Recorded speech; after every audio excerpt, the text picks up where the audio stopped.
Hello, everyone. Welcome to the third episode of my weight loss journey. I'm coming to you today from my car. It's a frigid day in Chicago, and I'm just fixing to go into our community center here for a workout. And I thought I'd try a change of pace and see if I could make a video from the car. Um, where we left off last time is I had began my journey and with not really a plan, having a plan in mind, and during a fast, I had come up with a plan, and at the end of the fast, I started to execute it, and that's where we are now, phase 3. Um, I'm going to put up a graphic here describing phase 3 and just describe it a little bit. The plan, in essence, was to, from a dietary standpoint, I was eliminating sugar. That's a no-brainer. Processed foods, grains, just eliminate those aspects completely. I was also going to try to limit as much as possible any starchy foods. I mean, I wasn't going to totally rule it out, but avoid them. What I was going to eat, the plan was to eat low carb, natural foods, stuff that comes directly with minimal processing from plants or animals. This is just dietary advice I kind of gleaned from looking at different sources, and it made a lot of sense to me. As far as meal timing, now my plan was to eat one meal a day, and I got this idea, as I mentioned previously, from reading the Obesity Code, and I thought this was something that made sense and it might work for me, so I was going to give it a try. Now, a typical meal, I've got a description there. This is what I had every single day. I'd have a salad, and just a generic mixed greens, but I loaded it up quite a bit. I put a hard-boiled egg in it, some avocado, some bacon bits, some olives, you name it. I've kind of made it real nice. Some tomatoes, cut up some onion. So you can get the idea there. I just stayed away from the sugary type of dressings. I went with just, basic vinegar and oil, or I did find one brand of dressing that really had almost no sugar in it, so I would use that. I'd also have a big portion of steamed vegetables, and I'd mix like 3 or 4 different kinds in there, again with some onions and whatnot, and steam it, and then add salt, butter, and pepper to it, and it was actually quite good. As I come to realize later, what made it quite good really was the salt, pepper, and butter, but that's the subject of another video. I would then have some animal protein, and animal protein was beef, chicken, pork. Again, following standard guidelines, at that time, I had in mind to limit the amount because that's what you were told to do. So I think I was in the neighborhood, if I had to estimate, I was between probably like 9 to 16 ounces of protein. I didn't do much. I didn't really count calories or macros or whatnot. I just wanted to eat until I was full, reasonably full, not overdoing it. Just eat till reasonably full. My dessert would be some fruit. Again, this was a quote unquote a balanced diet, which is the standard guidelines, a somewhat balanced diet, not totally balanced, but I would just have a piece of fruit, an orange, a pear, some berries, a little melon, or sometimes I'd throw in a little bit of yogurt, plain yogurt into the mix there too. But I did this, and I did it every day. I was very consistent. I didn't waver. I didn't have splurge days or whatnot. I just stuck to the plan. And now next we can look at the results. And the results were honestly pretty amazing. This phase went on for 6 months. As you can see, 182 days. I lost, coincidentally, exactly 100 pounds during that time frame. Works out to I think just a hair over a half pound a day, or 3.8 pounds a week. This was for the period of time, I was quite impressed with this, and my feeling was, this is incredible. I couldn't believe I was losing the weight, and it was so easy. I would tell people, I can't believe it's so easy. Um, it's really not hard. I mean, what I was doing, okay, I changed my diet, and I changed my meal timing, but it wasn't exceptionally hard for me. I think the way I transitioned into it, I was fine eating once per day. I didn't have cravings to speak of, that weren't easy to control.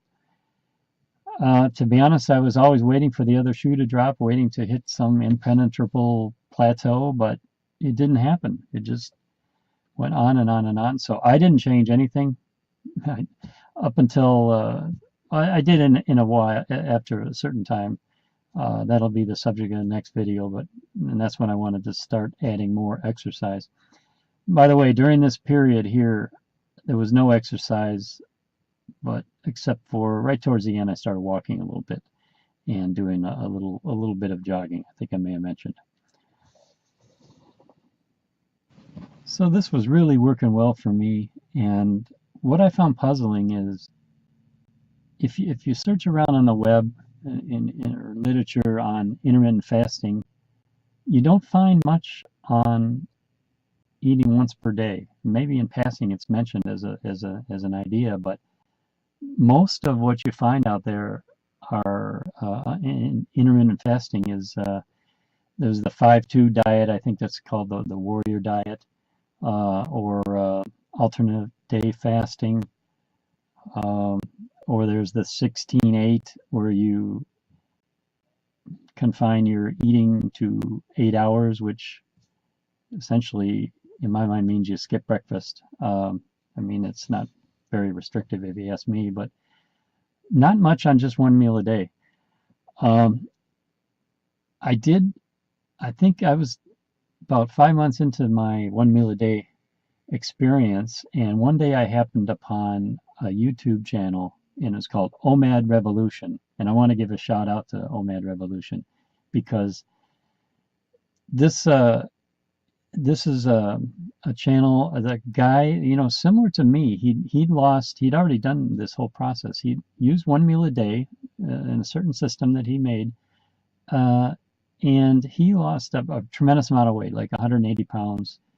I think he was even a bigger fellow than I was, and he had a similar story, let's say, but it was already documented. So, and he had like maybe 80 or 100 videos on there, with his method and advice and tips and how to do it, and really helping people use that technique. So I just want to give a shout out to that site. I'm going to link to it on this video. There's also a forum, OMAD Revolution, and I signed on to it, and I've been posting there stories, my progress along the way. So, but other than this OMAD Revolution, you don't find much. And I continue to search, and I don't see much about eating once a day. And it surprises me just because of when I think about how it worked with me, how successful it was, how easy it was, and still is, to be honest. I'm still eating one meal a day currently because I just prefer it. Yeah, I just wanted in closing to, I have a theory on this eating once per day, why it was successful, more successful than the standard dietary plans that are given. And I just want to put it forth. I don't know. This is a theory. I don't know if science backs me up, but I'm just going to state it. The standard, what's the standard advice? It's whatever the calorie level that's mentioned. If let's say it's 2,000 calories, they tell you to eat, eat your 3 meals plus 2 snacks. So I call them, like, there's 5 different snack meals. Now these have to be tiny, 200 to 600 calorie little snack meals. Uh, I don't think this works, frankly, because you never are going to have a feeling of fullness or satiety from eating that way. It's and I think your body knows this and doesn't like it, and it's like it will recognize this situation as a in time. If you persist and do this over and over and for a long period of time, the body's going to kind of recognize this as a period of scarcity, and it's going to fight you, and it's going to send you all kinds of signals. You know, your body has tremendous ability to regulate, and it's gonna win. You can't beat it. So it's going to send you signals to eat, eat, eat, and it's going to be hard to ignore. You're going to feel bad. This is my opinion why this just doesn't work. It's kind of a long-term restriction doesn't work. Even okay with the one meal a day, even if you eat the same calories, 2,000, but if you're doing it within, like for me, it's typically an hour and a half eating window. I eat it all during that time at one meal, and it is like a feast. It's not a little snack meal. It is a meal where there's definitely a feeling of fullness and a very nice feeling of satiety. Um, and I think even though you're getting the same calories, your body doesn't recognize this as a period of scarcity because of the level of fullness that's achieved. It says, okay, this is all right. We understand that the food's available and this is a feast. And I don't know if this is true, if the body really can recognize this feeling, but it seems to me that it does, because I don't, like I said earlier, I still do one meal a day currently, and I don't have any hunger pangs or it's not difficult. I've just done it so long now. I've done it now over a year, and I prefer it. It actually makes me feel good. It simplifies your life. It gives you time. Anyway, there's different advantages to it. So that's my closing statement. I just wanted to put that out there. I think it's better, especially for people who are trying to lose weight. I don't know if it's better. There's a lot of different, obviously, ways to eat, and everyone doesn't have to eat that way. But I think if your goal is to lose a weight, especially if you were like me and you got a lot of weight to lose, it's a good way to go. Because of this, your body will allow it and not fight you. So anyway, that's the end of this episode. I'll continue on maybe in a couple of days, and we'll go from there. Anyway, thanks for tuning in. Subscribe to the channel if you like it. Take care.